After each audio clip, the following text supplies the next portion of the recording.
Salut à tous. Alors on se retrouve aujourd'hui parce que suite à ma vidéo sur le casque à atténuation de bruit de chez OneMore, j'ai été contacté par la marque pour me proposer de m'envoyer des écouteurs sans fil un petit peu particuliers. Donc pour en revenir un petit peu sur la marque OneMore, parce que suite à cette vidéo, je me suis quand même un petit peu interrogé, je me suis dit j'ai l'impression franchement que cette marque me dit quelque chose. Et en réfléchissant et en cherchant, en fouillant dans mes différents casques, comme j'avais déjà dit, j'ai beaucoup de casques à la maison, casques audio. J'ai retrouvé en fait un vieux casque. Donc le voilà, je me mets un coup dans le visage. Presque dans l'œil quoi. Pouf. Donc en fouillant, j'ai retrouvé un vieux casque dans tous mes casques. Comme je disais, j'ai beaucoup de casques. Je suis retombé sur un casque qui est ici. Donc qu'est-ce que c'est que pour un casque? C'est un casque de la marque Xiaomi. Donc Xiaomi, pour information, moi je connais cette marque depuis plus ou moins 2015, 2014 par là. Donc il y a 10 ans que je connais la marque.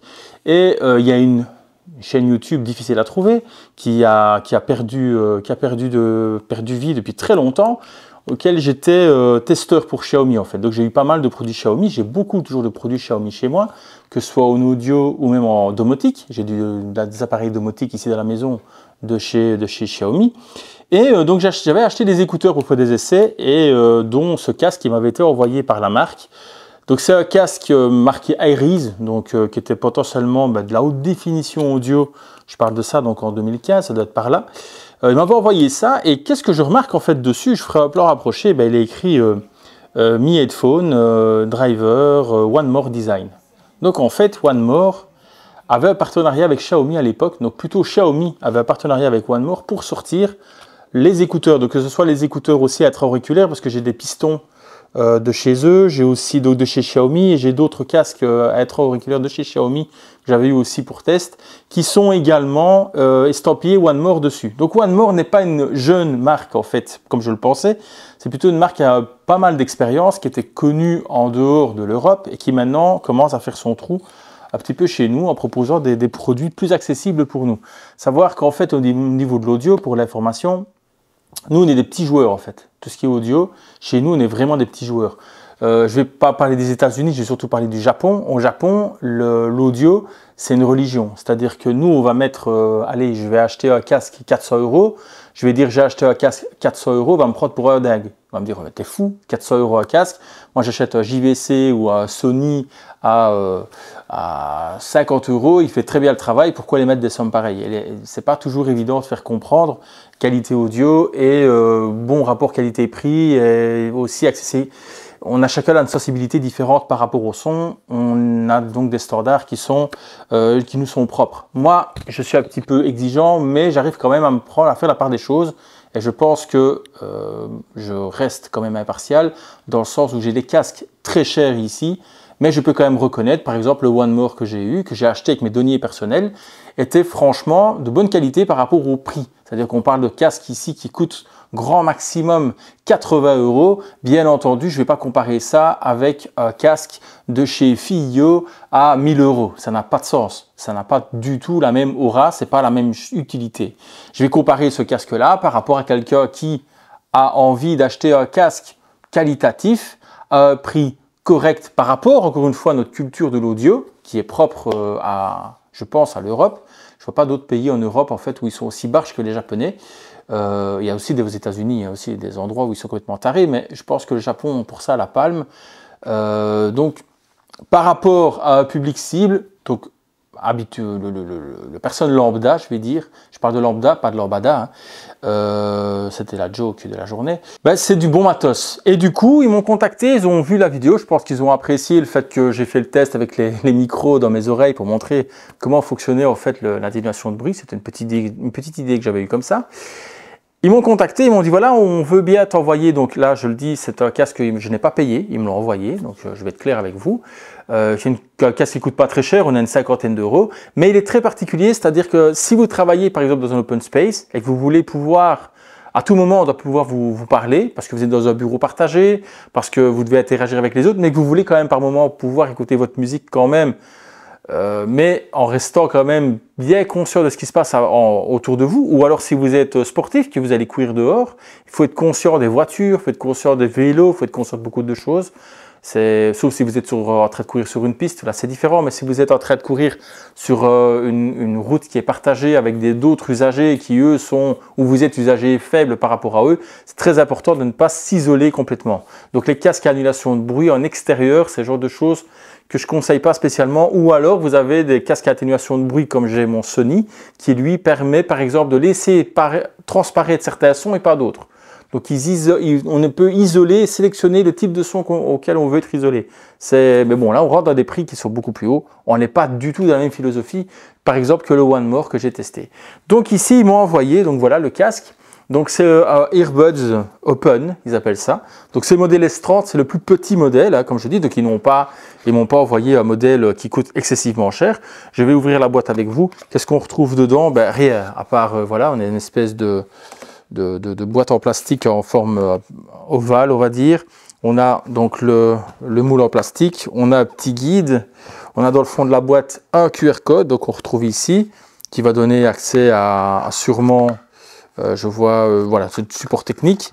Et alors dans la petite partie du bas, on a un petit câble, donc qui en est USB-C, USB-A.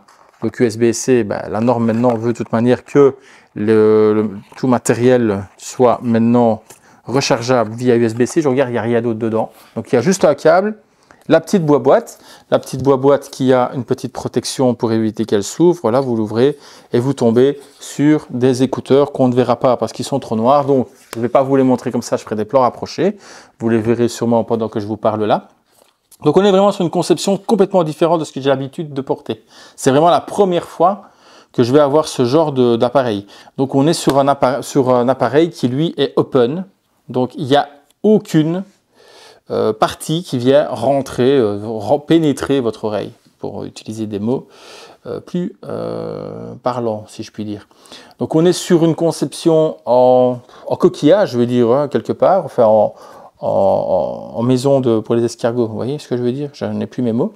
Donc voilà, vous rentrez dedans, ça vient donc se coincer derrière votre oreille pour envoyer le son. Voilà, ça tient très très bien.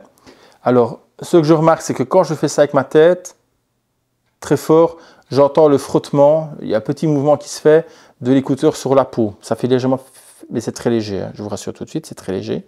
Mais ça bouge un petit peu de manière, comment est-ce que je dirais bien, horizontale. Non, ben non, du coup non, pas horizontale. Je suis con quoi. Eh mais c'est grave, aujourd'hui je cherche mes mots. C'était pas le jour de faire une vidéo. Donc de façon perpendiculaire au sol, voyez, vous voyez un mouvement comme ça. Niveau horizontal, c'est l'oreille qui bouge, ça a un bon maintien derrière, mais sur la hauteur, ça a un petit peu de mouvement. Mais bon, c'est peut-être aussi propre à mon oreille. Chaque oreille sont différentes, on a chacun des pavillons différents, donc ça se porte de manière différente chez chacun. Je regarde si en serrant comme ça, hein, si je tourne plus fort, ça bouge moins fort. Peut-être qu'il faut tourner plus fort, je ne sais pas. Enfin voilà, donc ça se porte de manière très particulière, ça ne vient pas pénétrer votre canal auditif. Ça vient se recharger dans la boîte. Donc j'ai quand même un petit peu potassé les spécifications techniques. Ça a une autonomie de 10 heures. Chaque écouteur a une autonomie de 10 heures. La boîte a une autonomie qui vient s'ajouter de 20 heures. Donc vous avez une autonomie totale quand vous allez charger le tout.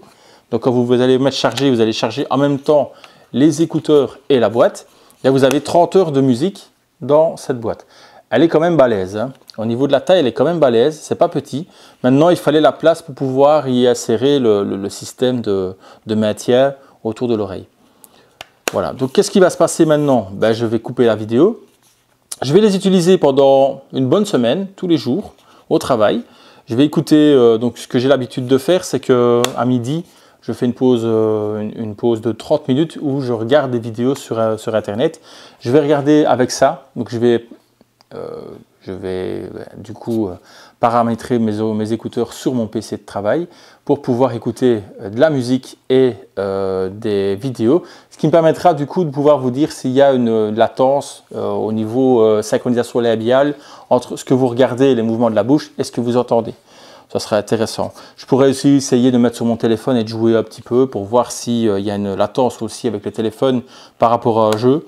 Donc simplement installer un petit jeu dans mon téléphone parce que j'ai pas de jeu dans mon téléphone et regarder si c'est pas trop désagréable. Il faut savoir qu'avec le Bluetooth des fois vous faites une action, vous avez le son en retardement. Et pareil, quand vous regardez une vidéo, si vous regardez bien, la bouche a déjà bougé et que vous entendez le son. Il y a un petit retard qui peut se faire. Voilà, mais bon, maintenant avec les nouvelles technologies, c'est de moins en moins marqué, les normes Bluetooth évoluent, etc. Donc normalement, ça ne devrait pas poser de problème. Voilà, donc je vais couper la vidéo là, on se revoit tout de suite pour vous, mais moi ça sera dans une semaine, où je reprendrai donc la vidéo là où je l'arrête maintenant. Bon, il est venu le temps du verdict par rapport à cette semaine d'essai, donc un peu plus d'une semaine exactement, je crois une semaine et un jour, ou deux.